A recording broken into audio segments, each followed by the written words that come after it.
Now the next thing I want to put in before I put in the island is I want to draw on the water of that river to make it really look like a river rather than a couple of lines. So let me make the bird disappear for right now by clicking the layer off, and this brings up another really important factor regarding stage view and how to draw on two-dimensional objects that you've already rotated in space. Now this background layer here is the one that I originally painted the lines on, and I drew them with my brush tool, but now if I try to draw on this layer, if I try to erase on this layer, I'm not able to do it. All I get is this no entry sign. I just can't draw on it, and I really want to paint some colors. So there is still a way to edit your line art after it's been rotated in 3D space. As you can see, it was drawn kind of flat like this, but I ended up tilting it so that it looked like a horizontal river. Anyway, the way I'm going to get to it, the only way you can get to edit that flat art after you've rotated it, is to go into the stage view. And what you're going to be looking for is this button, which is called Look at Selected. Now I'm going to drag this up a little bit so we can see that button even more clearly. Look at Selected.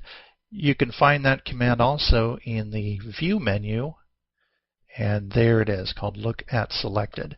And basically when I press that button, it's going to pop the whole scene in a way that my layer was originally facing me when I drew it, flat against the screen.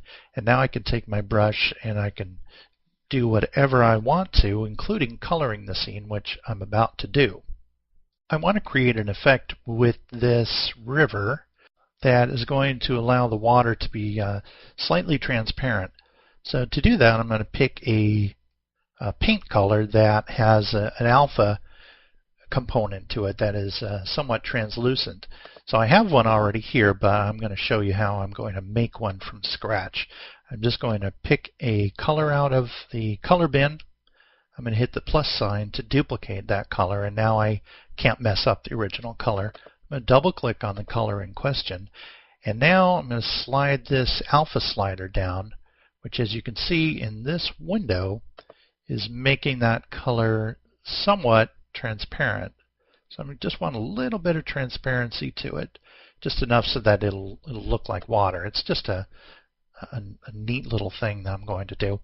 And then finally I'm going to choose the draw behind option here, so that when I do draw, anything that overlaps that water line isn't going to obscure the line itself. And I'll continue this on just in case I run out of room and I need to expand it. As you can see, I can see the ship down there in the water, which is exactly the effect that I was looking for. This is not something that you need to worry about. I just thought it would be a fun effect to do. I also want to change the color of the shoreline to a more earth tone color, so I can just click on the black line to select it, or as a shortcut to select all of the black lines, I can go over to Select by Color tool as the red arrow, and I click on anything that's black and it'll select everything that's black. So let me find a nice earth tone, maybe something darker.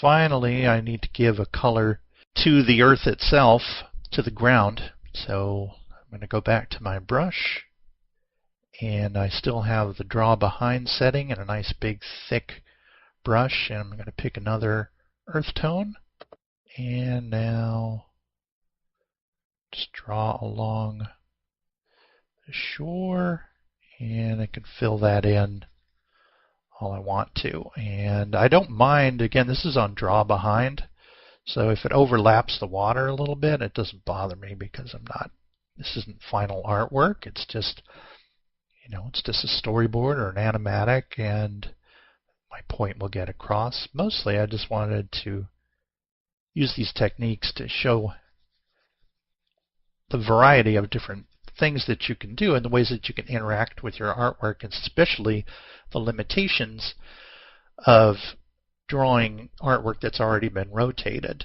So you can see in the preview box here for the layer, I can already kind of get a view of what it's going to look like. If I go to the camera view, it still looks like a total mess because my elements are all in the wrong place.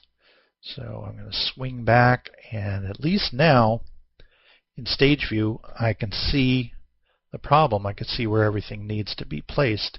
So it looks as if my ground plane, if you look in the side view, that purple line represents the ground plane that I've been working with. So it's all stretched out. So I'm going to go through and start moving things around.